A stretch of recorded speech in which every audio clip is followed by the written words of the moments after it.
마치 이스라엘의 그 불임처럼 희망도 없고 미래도 없는 그 이스라엘의 상황을 비유로 제시한다라고 말씀을 드렸어요. 이들은 블레셋의 40년의 압제 속에 있음에도 불구하고 그들의 통치가 마땅한 것이냐, 하나님 앞에 부르짖지도 않고 하나님께도 구하지 않고 있죠.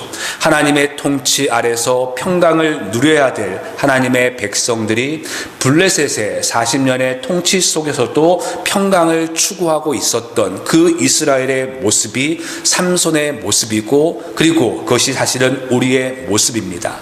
하나님의 백성으로서 그 어디에도 희망도 미래도 찾아볼 수 없는 그러한 상태, 그것이 삼손이고 이스라엘의 모습이에요.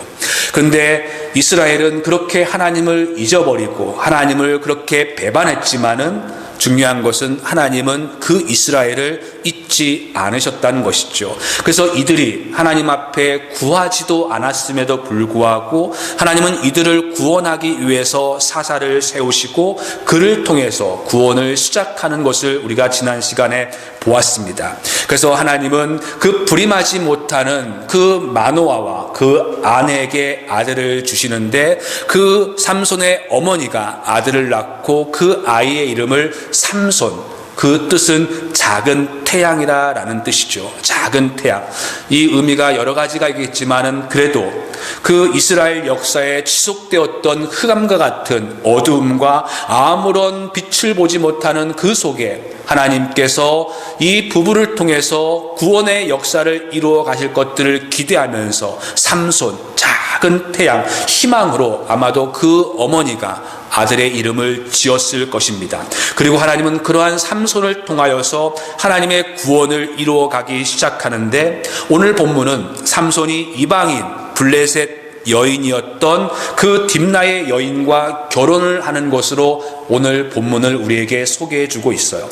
1절에 보시면 삼손이 블레셋 사람이 당시에 거주했던 딥나에 가서 한 여자를 보고 그 여자와 결혼하기로 결심을 하죠. 근데 여러분, 삼손이 이 여자를 자신의 아내로 택했던 이유가 어디에 있습니까? 1절 다시 보시면 삼손이 딥나에 내려가서 거기서 블레셋 사람의 딸들 중에서 한 여자를 보았다라고 기록을 하고 있어요. 블레셋 사람의 딸들 중에서라고 표현하지 않고 블레셋 사람의 딸들 중에 한 여자를 보았다라고 이 여자를 강조하고 있죠. 이 여자라고 번역된 히브리어는 이샤입니다. 이것은 남성과 다른 그냥 성적으로 차원이 있는 그 이샤, 남성은 이스이고 그리고 여성은 이샤이죠. 그래서 성적인 측면에서의 그 반대어로 사용되어질 때에 이 이샤라는 것을 씁니다. 창세기 7장에 보시면 그 노아의 방주에 들어갈 그 암수, 실상을 그렇게 하나님께서 데려오라 할 때 이 암컷을 이야기할 때 이샤라는 단어를 쓰고 있어요.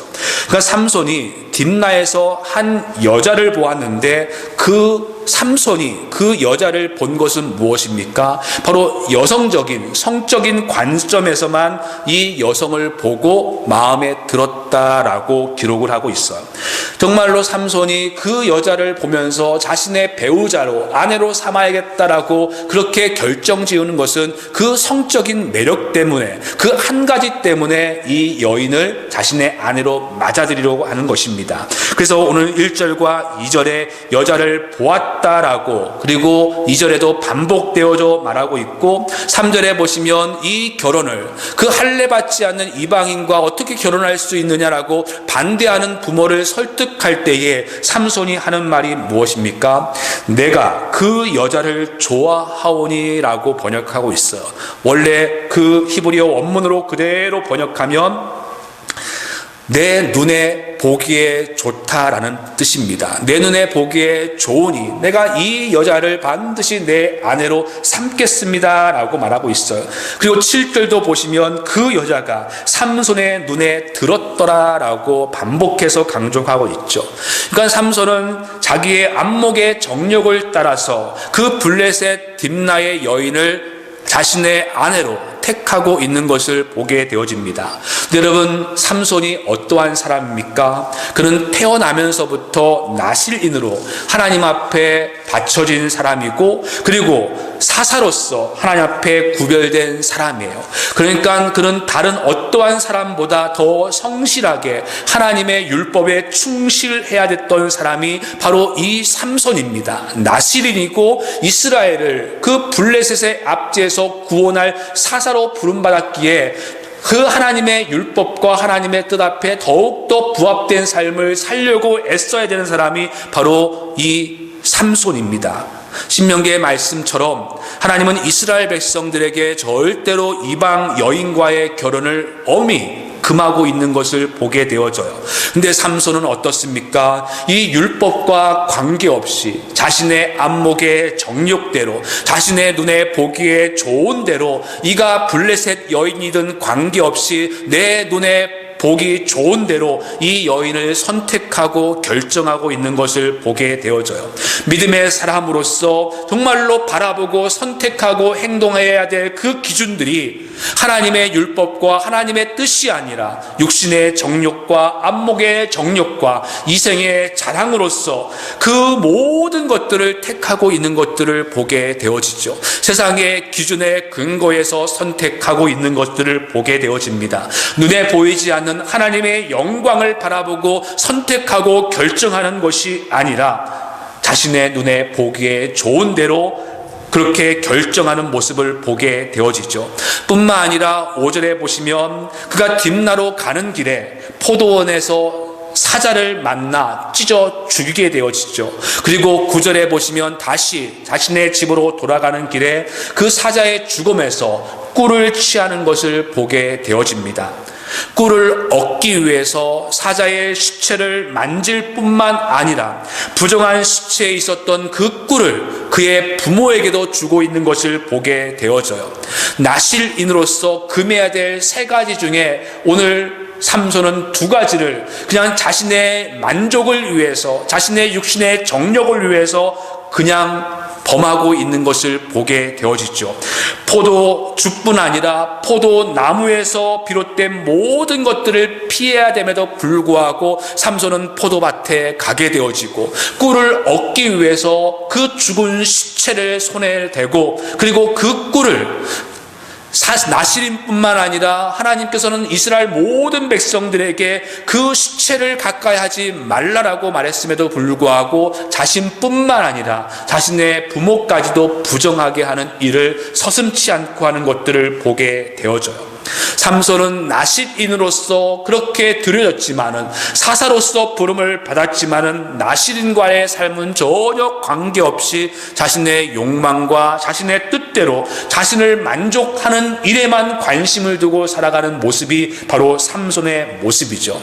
이러한 삼손의 모습은 사사기 시대를 말씀하고 있는 것처럼 왕이 없어 각각 자기의 소견에 옳은 대로 행했던 그 이스라엘의 모습을 그대로 반영해주고 있는 것을 보게 되어져요. 하나님의 통치 아래서 참된 평강을 얻어야 될 그 하나님의 백성들이 이방인 블레셋의 통치하에 거짓된 평강을 추구하고 있었던 그 모습이 이스라엘의 모습이고 또한 삼손의 모습이죠.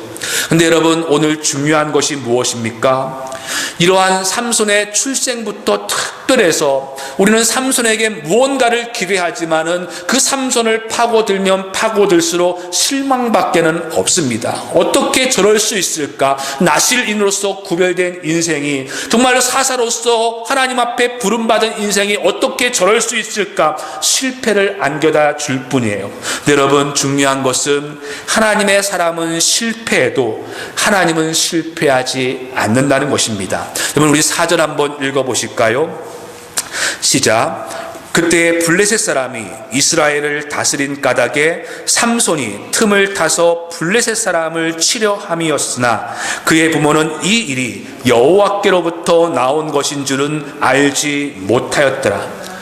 사실 4절은 해석하기가 어려운 본문인데 오늘 우리 개역 개정의 번역은 정확한 번역이라기보다는 의역입니다. 오늘 개역 개정을 보면 삼손이 블레셋 여인과 결혼을 하는 이유가 삼손이 틈을 타서 그 블레셋을 치기 위함이다라고 그렇게 기록을 하고 있어요. 그런데 그 부모는 하나님께서 주신 계획인데 이것을 알지 못한다라고 그렇게 번역을 하고 있죠. 그래서 4절 중반절 보시면 삼손이 틈을 타서 블레셋 사람을 치려 함이다라고 해서 이 주어가 삼손으로 기록이 되어져 있습니다. 그런데 히브리어 원문에는 이 삼손이 기록되어 있지 않아요.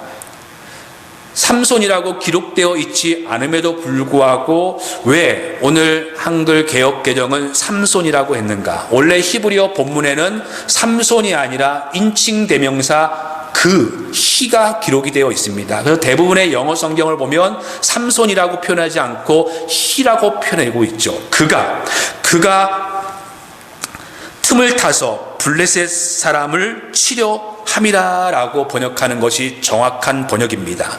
그래서 이 그가 누구인가에 대해서 학자들은 두 가지로 견해가 갈려요. 우리 한글 성경은 이 그를 삼손으로 보고 있죠. 그래서 삼손이 틈을 타서 블레셋을 치려 한다라고 번역을 하고 있습니다. 근데 공동 번역의 같은 경우에는 이 그를 누구라고 번역하고 있냐면 삼손이 아니라 여호와로 번역을 하고 있어요. 제가 공동 번역을 읽어드리면 그때는 블레셋 사람들이 이스라엘을 지배하던 때였기에 야훼께서 블레셋 사람들을 칠 구실을 마련하시는 것이었다라고 번역을 하고 있습니다. 그래서 히브리 원문의 인칭 대명사 그를 공동 번역은 여호와, 야훼로 번역을 하고 있죠. 문법상으로는 이 두 가지 해석이 모두 가능하지만은 그 의미가 완전히 달라지게 되어지죠. 우리 성경의 번역처럼 주어를 삼손으로 보게 되어지면 삼손이 블레셋 여인과 결혼을 하려고 했던 의도는 자신의 욕망이나 자신의 그 만족을 위한 것이 아니라 하나님의 구원을 이루기 위한 계략이라고 볼 수 있어요. 하지만은 사사기 전체에서 나오는 삼손의 모습을 생각해 보면, 또 우리가 방금 살펴보았던 삼손의 모습을 보면 블레셋을 치기 위해서 그 블레셋 여자와 결혼하기보다는 자신의 욕망을 앞서는 모습을 보게 되어집니다. 또한 아무리 삼손이 블레셋과 싸우기 위한 목적을 위해서 결혼을 한다고 치더라도 율법이 금하고 하나님께서 원치 않으시는 이방 결혼을 통해서 목적을 이루는 것을 정당화할 수는 없을 것이에요. 우리가 선한 목적을 이루기 위해서라면 그것을 달성하기 위한 수단이 어떤 것이어도 된다라고 해서는 절대로 안 됩니다. 하나님의 뜻과 하나님의 나라라는 그 선한 목적을 이루기 위한다면 그 수단도 반드시 선해야 되는 것입니다. 잘못된 수단을 정당화해서는 절대로 안 되죠. 그래서 사사기 전체의 흐름과 삼손의 전반적인 모습을 볼 때에 이 삼손이 블레셋 여인과 결혼을 하는 이유는 블레셋 사람을 치려는 의도보다는 철저히 자신의 인간적인 욕망과 그리고 만족을 위해서 결혼을 하려고 한 것이 강합니다. 그래서 제가 생각할 때는 전체 문맥으로 볼 때 이 사절의 주어가 삼손이 아닌 공동 번역의 번역처럼 여호와로 보는 것이 더 맞다고 생각을 해요. 그러니까 4절 이하의 이 일이 여호와께로부터 나온 것인 줄을 알지 못하였다라는 이 의미는 삼손과 이방 여인의 결혼 그 자체가 여호와께로부터 말미암았다는 의미가 아니라 블레셋의 삼손의 잘못된 욕망으로 그리고 잘못된 선택으로 블레셋의 여인과 결혼을 했더라도 하나님은 그 블레셋을 칠 기회를 그 잘못된 것을 통해서도 이루어 가신다라는 것이죠.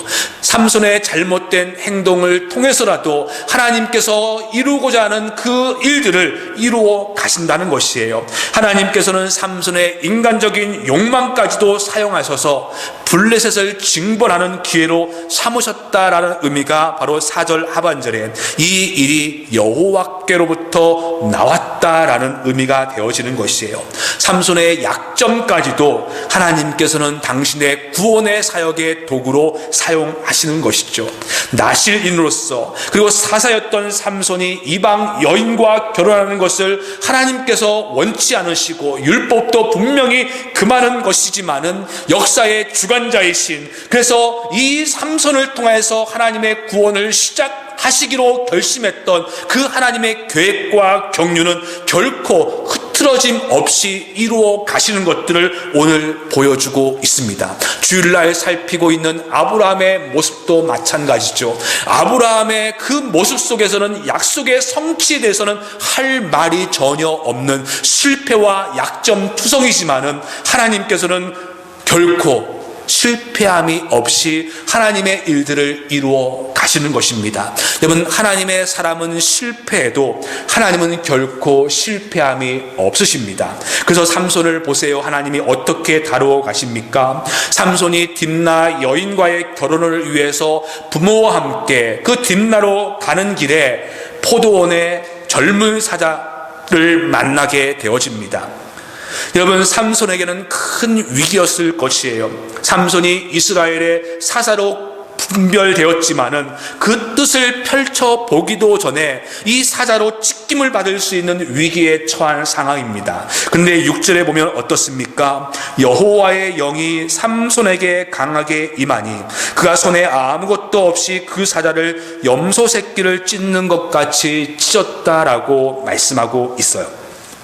비록 삼손의 잘못된 선택이고 하나님께서 원치 않는 길이었지만은, 자신의 육체의 정욕을 따라 그 가는 길이었지만은, 하나님께서는 이 삼손을 버리지 않으시고 그에게 영을 부어주셔서 위기를 극복하게 하시는 것들을 보게 되어집니다. 또한 19절에서도 보시면 하나님께서는 성령을 그에게 강하게 부어주시어서 그 아스글론에서 블레셋 사람 30명을 쳐서 죽일 수 있게 하시는 것들을 보게 되어져요. 여러분, 삼손이 그렇게 하나님의 영을 강하게 능력을 힘있게 받을 만큼 정말로 합당한 사람입니까? 결코 그렇지 않아요. 나시린의 서원은 아랑곳하지 않고 포도주를 즐기며 죽은 시체를 가까이 하는 모습이나 하나님의 주신 율법과 하나님의 뜻과는 관계없이 자신의 욕심과 욕망과 육체의 정욕을 따라서 이방 여인과의 결혼을 적극적으로 추진하는 그 하나님 앞에 절대로 합당치 못한 사람이에요. 그런데도 그러한 삼손에게 하나님의 성령을 부어주셔서 위험에서 건져주시고 대적을 쳐서 승리하게 하심은 한 가지밖에 없는 것이죠. 바로 하나님의 은혜입니다. 지난주에 말씀드렸던 것처럼 그 삼손의 이야기는 온통 수수께끼로 가득 차 있는데, 그 가장 큰 수수께끼는 어떻게 삼손과 같은 사람을 통해서 하나님의 구원을 이루어 가시는가라는 것이죠. 오늘 여기에도 그대로 드러나고 있는 것을 보게 되어져요. 삼손과 같은 그러한 인생의 은혜를 주시고 영을 부어 주셔서 그를 통해서 하나님의 일을 이루어 가시는 것입니다. 삼손이기 때문에 하나님이 쓰시는 것이 아니라 삼손 같은 자도 쓰시는 하나님.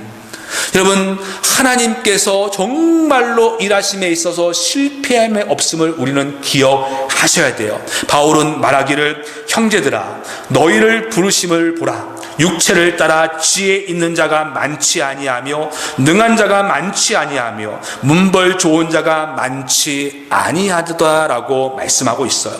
인간적인 측면에서 볼 때 우리가 하나님의 부르심을 받고 하나님의 나라를 위해서 일할 수 있는 것은 세상에 어떠한 사람들보다 자격이 있고 또한 그들보다 능력이 있어서가 결코 아님을 말씀하고 있죠. 우리같이 연약하고 실패투성이고 하나님의 율법을 쉽게 거스르는 그러한 인생조차도 버리지 아니하시고 우리에게 은혜를 주시고 우리에게 영을 주시어서 우리와 같은 사람들을 통해서 하나님의 일을 감당하게 하는 하나님의 신실하심과 하나님의 은혜인 것이에요. 여러분, 그러기에 우리가 하나님의 일을 감당하게 있어서 내가 없으면 절대로 이 일은 되지 않는다, 결코 이러한 생각을 가지셔는 안 됩니다. 저 사람 없으면 하나님의 일이 큰 낭패야. 여러분, 결코 그렇지 않아요. 하나님은 당신의 뜻을 이루어감에 있어서 그 어떠한 것에도 구애를 받지 아니하시고 방해를 받지 않으시는 분이십니다. 우리와 같은 연약한 자임에도 불구하고 우리를 우리를 들어 쓰시는 그 하나님의 은혜 때문에 우리가 살아갈 수 있고 우리를 통해서 하나님의 나라를 이루어갈 수 있는 것이에요. 삼손과 같은 그러한 연약하고 실패투성이고 육체의 정욕을 따라 살아가는 그임에도 불구하고 그를 통해서 이스라엘의 구원을 시작하기로 하였던 그 하나님의 계획과 하나님의 경륜은 결코 실패함이 없음을 보게 되어지는 것이죠. 여러분, 삼손에게서 나오는 것이 아닙니다. 능력이 삼손에게 있는 것이 아니에요. 삼손의 그릇된 선택에도 불구하고 하나님은 그것을 통해서 삼손이 블레셋을 치는 계기로 만드셨고 삼손같이 불충한 자에게도 성령을 주시어서 위험에서 건져내시고 블레셋을 쳐서 승리하게 하시는 하나님 한 분밖에 없음을 보게 되어집니다. 그러기에 우리가 신앙생활을 한다는 것은 그 하나님의 은혜를 깨닫고 자신의 연약함을 알면서 그 은혜 앞에서 순복하고 그 은혜 앞에서 정말로 하나님만을 높이고 하나님께 영광을 올려드리는 것이 신앙생활이죠. 신앙생활을 하면 할수록 우리는 우리의 가능성과 우리의 자격을 그렇게 내세우는 것이 아니라 나를 통해서 이러한 일들을 이루었다가 아니라 정말로 우리가 바르게 신앙생활을 하면 할수록 나 같은 것도 하나님이 주셨다고 하나님의 은혜를 고백하고 하나님만을 높일 수 있게 되어야 되는 것이죠. 나 같은 자를 통해서 일하시는 하나님, 그 하나님을 고백하고 그 하나님만을 높이는 것이 우리의 마땅한 모습입니다. 여러분, 삼손의 모습이 이스라엘의 모습이고 또한 저와 여러분들의 모습이죠. 실패를 밥 먹듯이 하는 우리를 하나님께서는 내치지 아니하시고 우리에게 은혜를 주시고 우리에게 성령을 주시어서 하나님의 일을 지금도 감당하게 하십니다. 그러기에 우리는 그 은혜 앞에서 하나님만을 높이고 그 은혜를 붙들고 다시 일어서야 될 줄 믿습니다. 한 주간 살아가시는 동안 그 은혜를 더욱더 발견하고 그 하나님 앞에 영광을 올려드릴 수 있는 저와 여러분 되기를 간절히 소망합니다. 같이 한번 기도하실까요? 우리가 삼손의 이야기를 보면서 수수께끼와 같은 하나님의 은혜죠. 삼손과 같은 자를 하나님은 들어 쓰십니다. 그리고 오늘 저와 여러분도